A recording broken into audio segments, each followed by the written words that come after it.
Hello, dear students. We just heard Mariano's talk, and I would like to share with you my experience. And I think one day, or even right now, for some of you, you have that kind of experience at Colegio San Esteban. And that is to say, what do you do when you start taking these big questions seriously?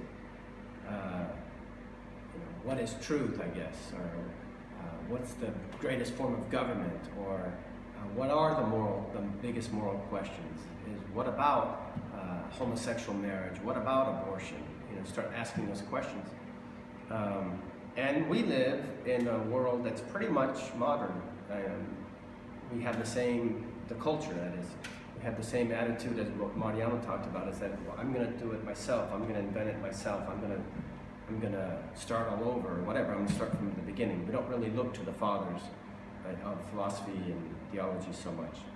So my experience, I started getting interested in these questions when I was around, I don't know, 24, maybe 23, 24. And up to that point, I just played sports and was in the military and whatever. But while I was in the military, flying around the world and everything, we were the good guys, they were the bad guys. My life was pretty much black and white.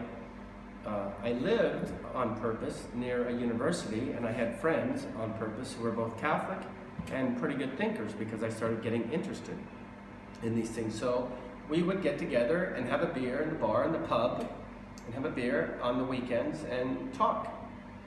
And what happened was, we talked about these things, again, with good guys and good girls, and we start, especially with the guys, start getting into like yelling matches and insulting each other, because we would have disagreement and we wouldn't know how to, at least for my part, especially I was bad, because I was always fighting when I was a kid. I wouldn't know how to handle it. And I knew I was right. And I knew he was wrong about that, and I wasn't going to lose the argument. So I got kind of fed up with not being able to get at the truth of the matter, just always ending up in disagreement and never really getting anywhere. And then as I was looking into going to university, maybe to get a doctorate degree, I found a place called Thomas Aquinas College. I met some of the students by telephone, and I went out to visit there, and I was amazed, because they would really disagree. About even more fundamental matters, and they would do it beautifully. They would have great discussion and be laughing, and they would consider one position, everybody would consider that position and contribute. Then the other side would consider then they would consider the other side, and people would contribute. They wouldn't yell at each other, call each other's names, maybe once in a while. So I got very interested. So I stopped what I was doing, and that is to say, flying around the world in the military, making some pretty good money, and I went to that university, Thomas Aquinas College, so I could learn how to do that. If there's two things I would say that they do at Thomas Aquinas College, they teach you how to enter into disagreement. It's like you sit down, hey John, let's have a disagreement. And that's a good thing. We'll talk about that later in another video. And they teach you to look for where the fundamental disagreement is, where the fundamental problem is. And that usually has something to do with self-evident principles, the most fundamental thing upon which arguments are based. And we'll talk about that again in a later video. So I just want to tell you my experience. So I went out there to California, and the classes were in Socratic dialogue. You sit around a big table. You didn't receive lectures. You would sit around a big table, and the tutor, it wasn't called the professor, it was called the tutor. You would have the original text of, say, Plato or somebody like that, and you would have read it before class, and then the tutor would ask a question, and you would engage in disagreement. And it was fun. It was like a vacation for me. It's a 4-year program, and it was like a vacation doing that. And I'll tell you something that you're familiar with. We do Euclid, and guess what we do in Euclid the first day, like you did in Euclid class at Colegio San Esteban? Definitions. What's the fundamental thing that we're all going to see or not see? And so remember, in our Euclid class, we talked for days on what is a line, is it a breathless length, or is it an infinite number of points?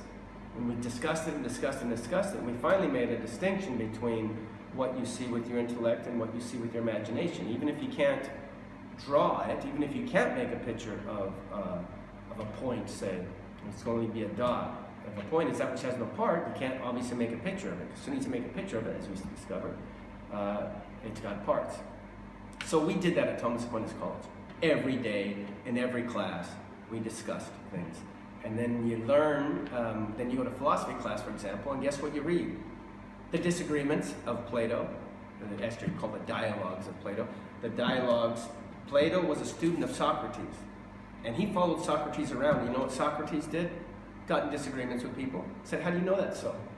How do you know that's so? And these big smart guys who had all the right encyclopedic knowledge would say, no, Socrates, I'm going to kill you one day. You're making me mad. And say, I don't care. I just want to know, do you really understand what you're saying? Because I don't. And I don't know if I know much at all. And Plato, his student, was very interested in this. So he was at Socrates' trial. Socrates did get killed for it, put on trial, sentenced to death. And Plato was there. Plato was going to get this nice formation from Socrates and then move on to be in the family business, a big lawyer, big shot businessman in the city, a politician in the city. And he decided no. Once I killed his master, he opened up a school of philosophy, he opened up a school of formation called the Academy, I think. Yeah, the Academy. And guess who was his student? Aristotle. So you have Socrates, Plato, and Aristotle. Aristotle was there for about, let's say, 15 years. And guess what he did? He really liked thinking about these things and having these discussions. So he left to begin to develop logic. Socrates did logic, says Aristotle. Plato did logic. But Aristotle, we know, refined it, really made it good. Guess what logic does? It teaches you how to have disagreements, especially in the aspect of what we've said in class, dialectic, okay? So there's two kinds of arguments in logic. There's a scientific argument that we'll talk about one day, and there's a dialectic argument. Two premises, a conclusion necessarily follows if you do good logic. And the premise in a dialectical argument is opinion. It's opinion of somebody. It's not definitely the case. You don't know it's the case. Einstein might say it. Newton might say it. You say, okay, what does Newton say? What does Einstein say? And you follow out the logical consequences. So they taught us that. They taught us how to make dialectic at the school there at Thomas Aquinas College. And then you go and you study philosophy. Once you get good at dialectic, then you can really enter into philosophy, say, with the natural philosophy of Aristotle. And guess what he does? Dialectic, dialectic, dialectic. And finally, as we do in Euclid sometimes, we say, well, look, it's got to be either this, this, or this. And with a dialectical argument, you say, okay, it can't be that. We know now it can't be that. With another dialectical argument, you might say it can't be that. And then you say it has to be this, like we did when we discovered that a line is breadth length. Remember some of the first self-evident principles we looked at in Euclid? That the whole is greater than the part, that equals added to equals are equal, that two things equal the same thing or equal to each other. Easy.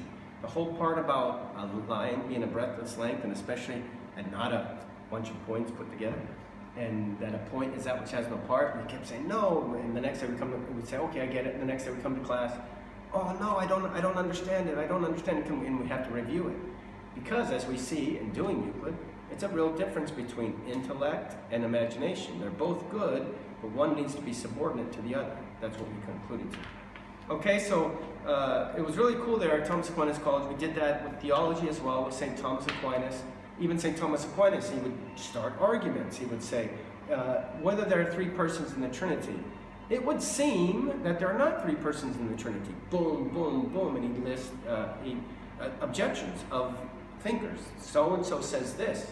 Say, how can there be three persons if it's one substance? Every time we have a person here on this earth, you have a person, you have a substance. You have another person, you have another substance. How can it be one substance and three persons? That's a pretty good argument.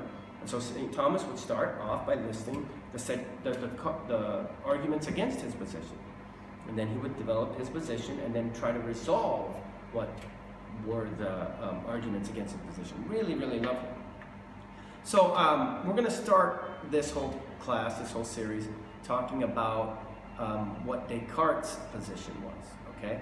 And I was lucky, okay? I didn't fall into Descartes' what I would say a major mistake of saying, let's start over, like Mariano talked about. Let's just start over. Forget about what Aristotle said, what Plato said, what Socrates said. They still had disagreements, so they must not have been right. I'm going to start off with looking at what's obviously clear and distinct, as he'll say. And I'm going to start off with some first principles and develop philosophy all over again and do it right this time. And he's a lot smarter than I will ever be, Descartes. But as Mariano showed, he lived in a certain ambiance, and that's just the way people thought in those days. I'm going to do it myself. We, in modern culture, still pretty much think the same thing. But I don't know why I got lucky and I was able to be directed to a place, number one, where they really promote disagreement so that you can get at first principles.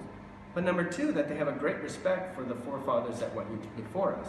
So, for example, in philosophy, when we finally got to philosophy, whereas we started off with Socrates, when we got to Aristotle, we went even deeper and went into the pre-Socratics, as they're called. Heraclitus, Democritus, all these guys that really were asking questions about change. And Aristotle looked at those guys and he said, okay, they all have disagreements. Let's find out what's true about them. And we're going to talk about that in another video. But all I wanted to say is that I got lucky being trained to go at a different direction, like we're trying to train you. Descartes was a free thinker. That's cool. And you're becoming free thinkers in a really great way by really taking other people's arguments seriously, having dialectical discussion, and coming up with either your own opinion, in most cases, or your own the understanding first principles, like we did easily in Euclid. Okay? So, next class we're going to talk about what is the disagreement, what are the kinds of disagreements, and so that there is disagreement, that it's a good thing to have disagreement, like I alluded to already. And then we're going to talk about the three different kinds of first principles, okay? The three different kinds of first principles. Then later on, we're going to analyze the disagreement that Descartes had in one kind of first principle and the direction that he went. We'll do that in another video as well. So that's it. We're very happy for you that you can engage in these fundamental discussions, having disagreement, hopefully, amongst yourselves, and hopefully then really getting a little bit closer to some fundamental first principles so that you can move on and discover the truth of the matter. Thank you. Bye.